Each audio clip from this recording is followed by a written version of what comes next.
dipinjamkan sedikit kudrat dan iradah Allah. Makanya dalam kajian ilmu tasawuf, yang melihat itu siapa?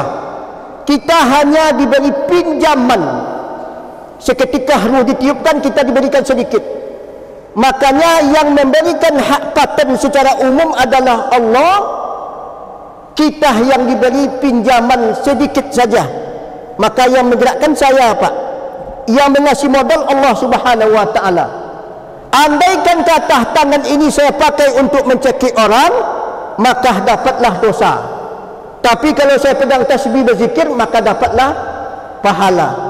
Jadi kalau tidak hati-hati kita memahami sebuah prinsip baik yang ada dalam redaksi Al-Quran maupun hadis Nabi, sekali lagi kita akan salah memahami.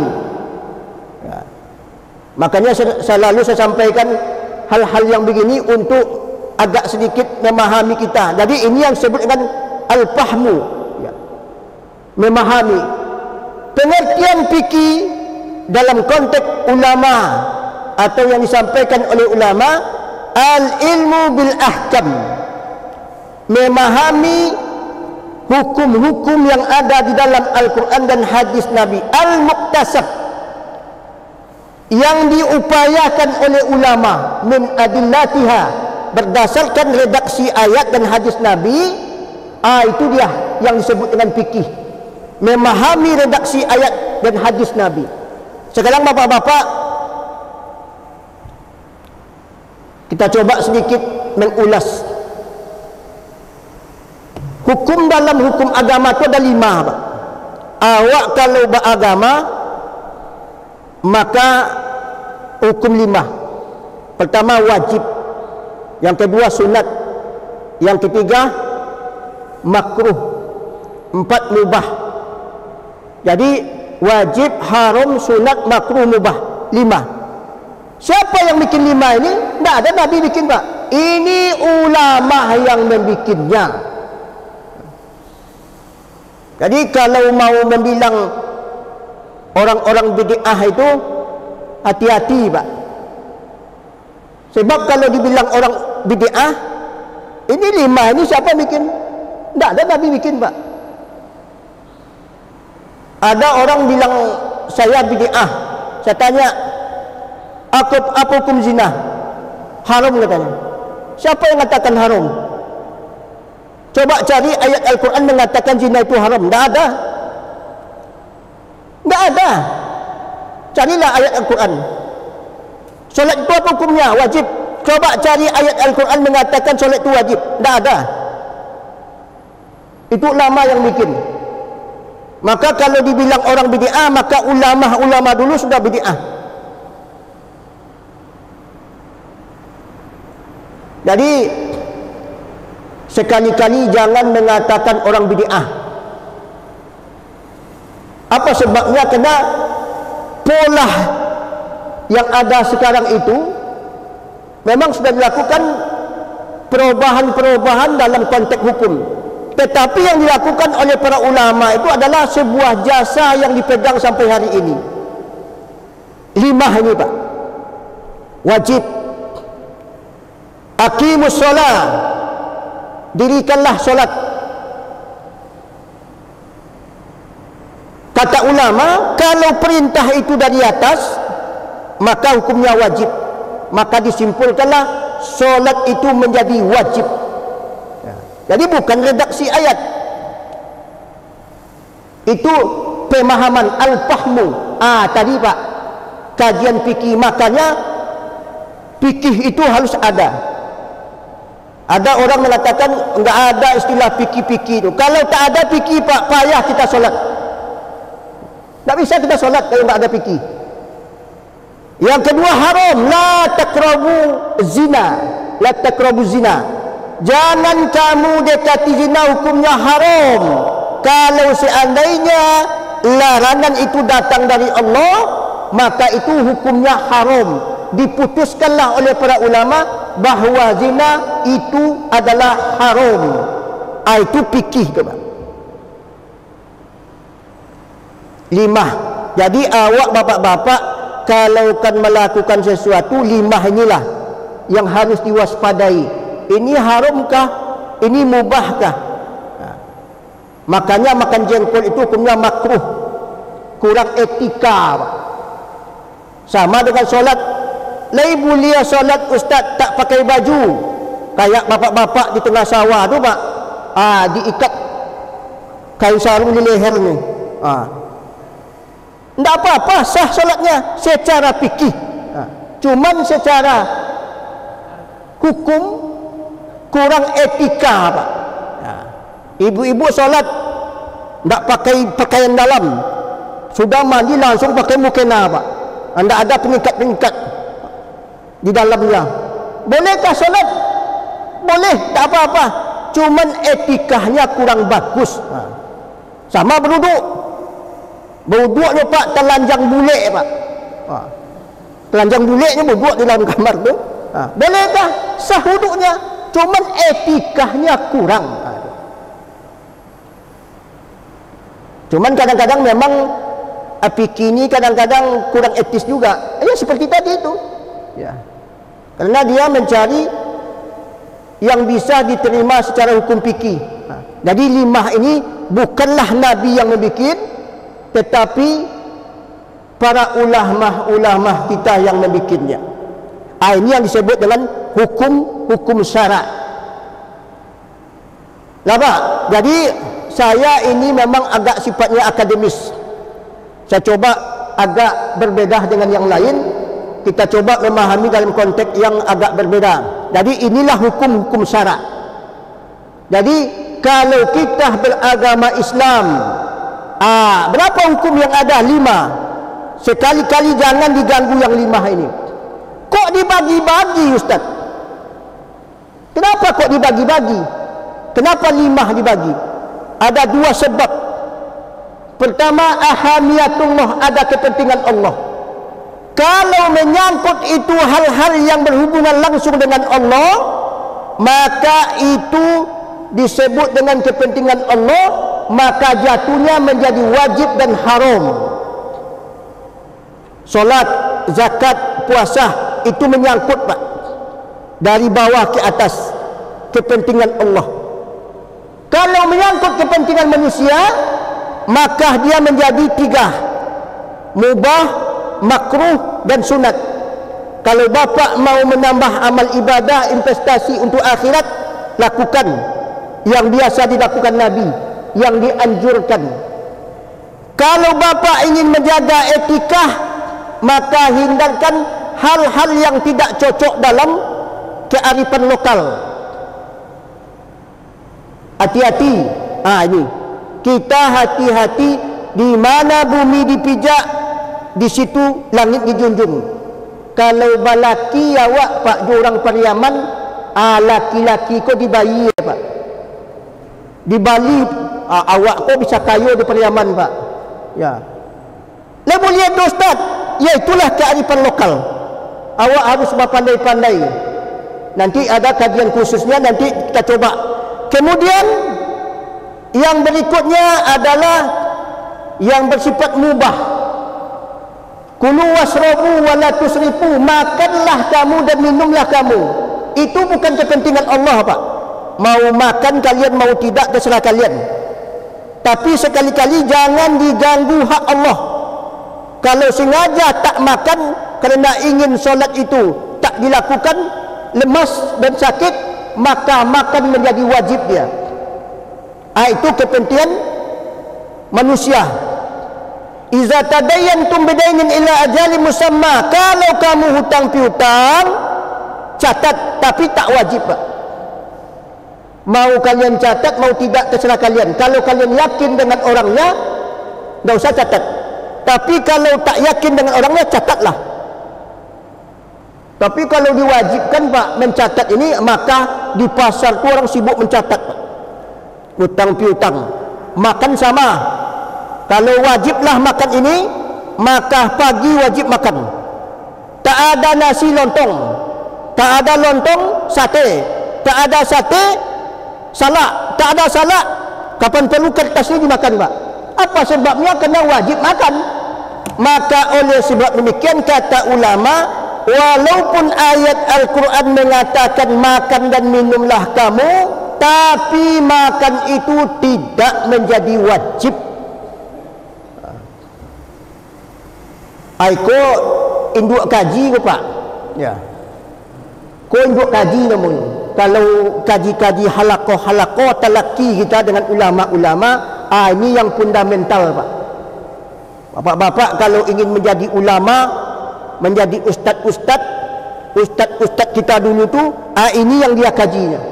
Mulai dari yang bersifat dasar, baru dikembangkan dalam bentuk yang bersifat akhlak, etika dan ibadah-ibadah yang lain.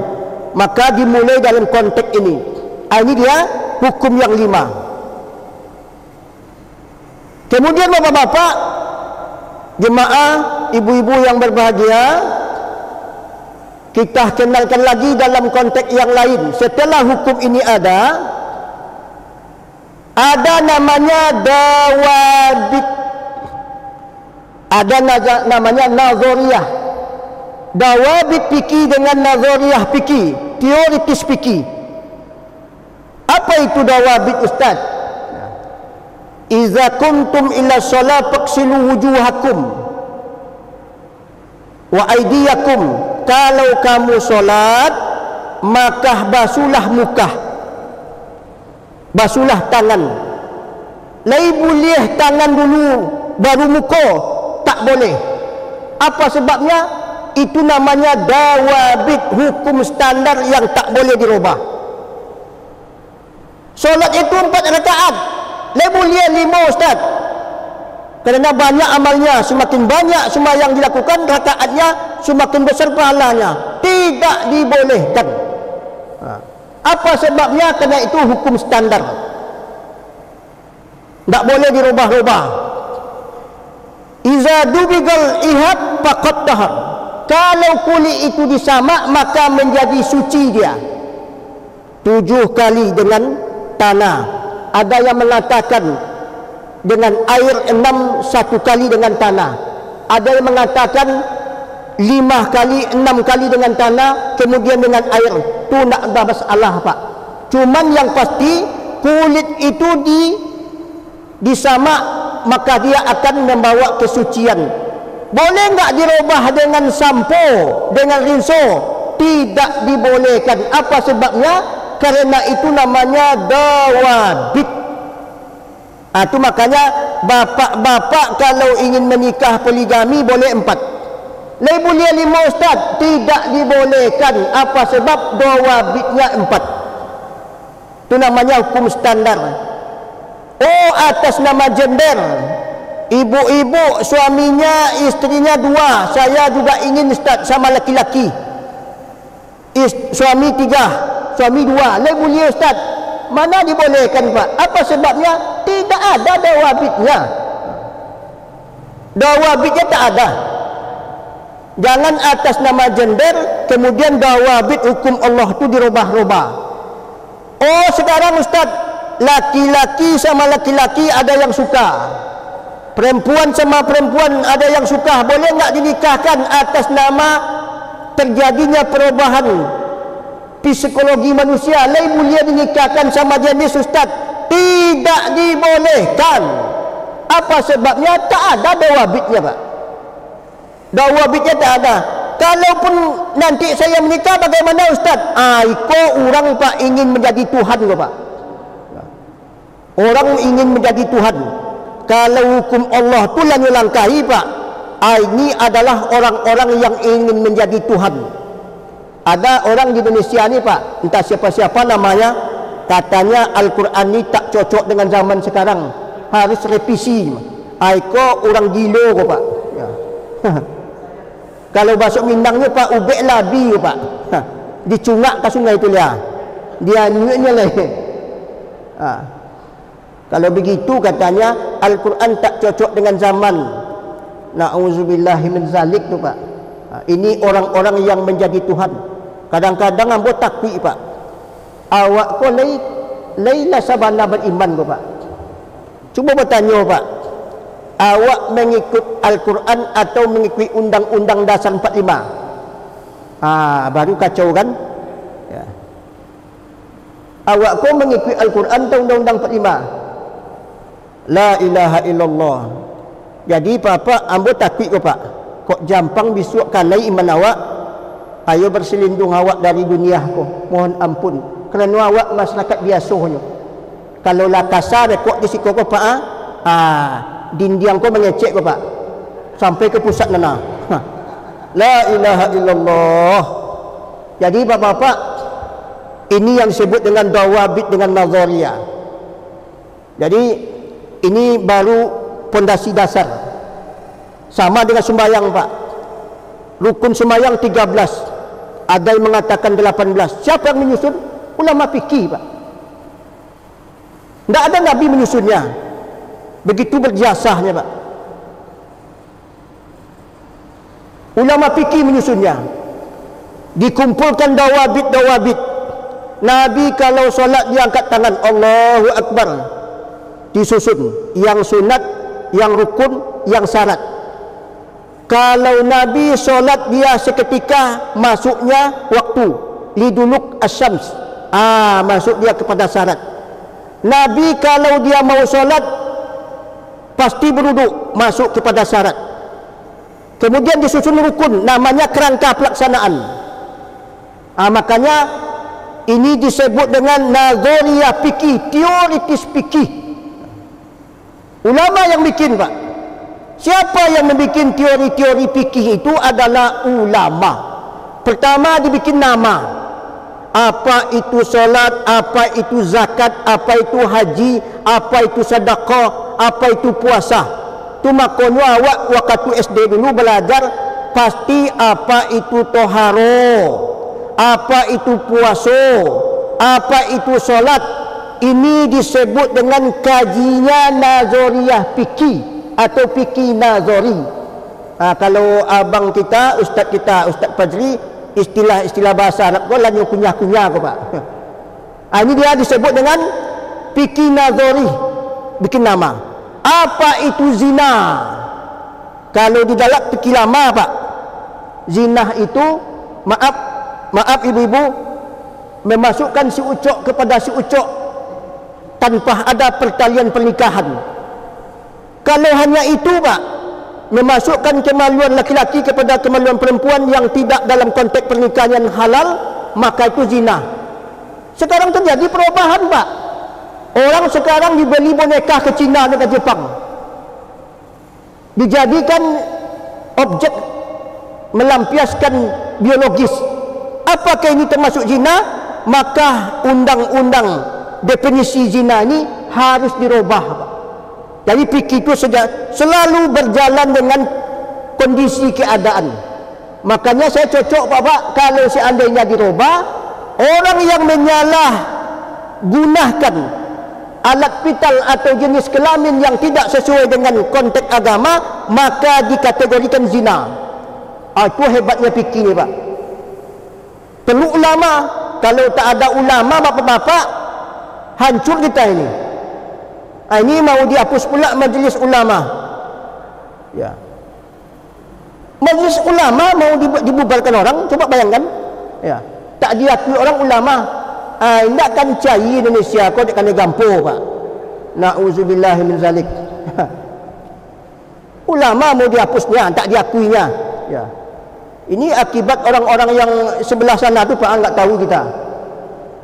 Ini namanya fikih nazari, bikin nama. Yang kedua kerangka pelaksanaan. Ada rukun dengan syarat.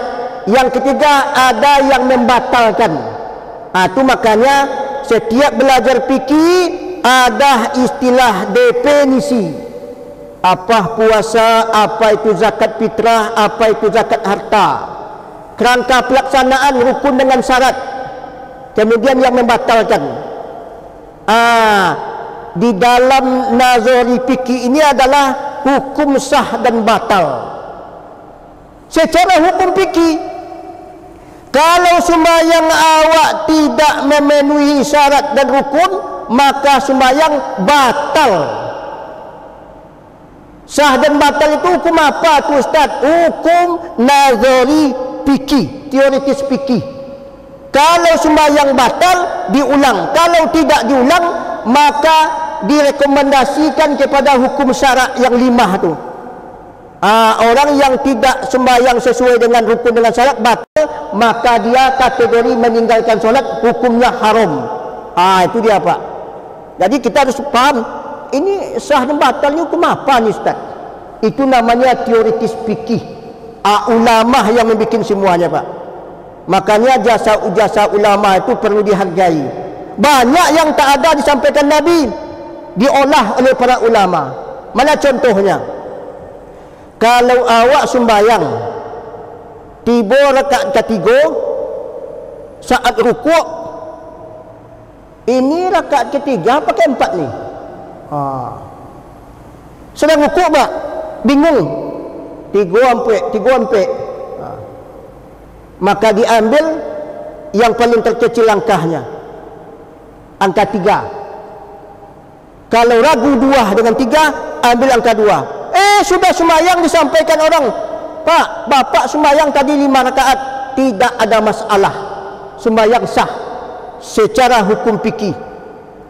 Tidak ada ulama mengambil hadis dari Nabi Pak, itu olahan para ulama. Sama juga awak tiba rakaat kali kampek, tiba ragu, tadi rakaat pertama baca Al-Fatihah pun tak. Awak kadang-kadang sembahyang kan mabuk Pak. Banyak seperti itu. Allahu Akbar, Allahu Akbar, Allahu Akbar. Pas rakaat ketiga, astagfirullah. Baca Fatihah pertama tadi kau. Itu tak ada problem. Kalaulah berlalu, maka dianggap sudah membaca. Cuman beda-beda Pak. Kalau awak seketika membaca ayat, ragu Al-Fatihah apa sudah dibaca, maka Al-Fatihah diulang, kata ulama. Kan tidak ada hadis Nabi tu Pak, itu seluruhnya ulama yang membikin. Hanya sekedar pedoman. Saya tak setuju Ustaz, tidak masalah. Termasuk usolli fardal maghribi, Allahu Akbar. Apa guna dia tu Ustaz? Ini Pak. Jadi awak jangan bacokak dia kerana sembahyang usolli kau Pak. Mau pakai usollinya mau tidak masalah sebetulnya Pak. Kerana itu produk ulama. Kenapa orang pakai usolli? Ni. Kenapa pakai usolli? Termasuk saya gambarkan dulu, la ta'kulu amwalakum bainakum bil batil. Tak boleh memakan hak orang kecuali redo sama redo, jual beli. Untuk menampakkan orang tu redo menjual, ini redo membeli, dibuktikan dengan ucapan. Itu namanya ijab dan qabul. Sama dengan sembahyang. Kalau awak perlu dibantu dengan usolli supaya ada sugesti namanya Pak. Usolli fardal maghribi, sengaja aku sembahyang maghrib 3 rakaat mengikut imam, Allahu Akbar. Itu pemancing Pak. Ada orang tak perlu dipancing, Allahu Akbar, tak ada masalah Pak. Jadi tak perlu dibid'ahkan. Termasuk juga menambah-nambah dalam niat, sengaja aku sembahyang maghrib 3 rakaat mengikuti imam Ustaz Kasmidin, Allahu Akbar. Pas sudah salam rupanya Ustaz Fajri yang jadi imam. Laisa sembahyang sah. Sembahyang sah. Ini adalah kajian-kajian fikih yang bersifat fikih dawabit dengan nazari. Cuman seluruhnya tu apa? Pertama, fikih nazari itu dikumpulkan hadis. Nabi kalau solat dia menghadap kiblat, bikin. Nabi kalau solat pakai rukuk, masukkan ke rukun. Nabi kalau solat pakai tahiyat pertama dengan kedua, masukkan ke rukun umpamanya. Itu makanya ada orang tahiyat pertama itu di bagian rukun, tahiyat kedua bagian sunat. Yang lain mengatakan tahiyat pertama sunat, yang kedua rukun. Tidak ada masalah Pak. Itu namanya tanawu al-hadis. Dawabit itu dikumpulkan, akhirnya berbeda-beda kesimpulannya Pak. Tidak ada masalah, Pak. Ya. Jadi inilah kekayaan kita yang harus kita banggakan, yang disampaikan oleh para ulama. Jadi sebetulnya bapak-bapak, kalau awaklah paham ilmu fikih yang disampaikan oleh para ulama dengan perbedaan-perbedaan tersebut, tidak ada masalah. Untuk sementara, karena saya sudah dipanggil oleh Sibel yang tinggal di sana, untuk sementara inilah yang mampu saya sampaikan. Walaupun kajiannya tidak kajian heboh-heboh, biasa-biasa saja, saya berharap sedikit banyaknya menambah khazanah kita. Mohon maaf, wabillahi taufik wal hidayah. Wassalamualaikum warahmatullahi wabarakatuh.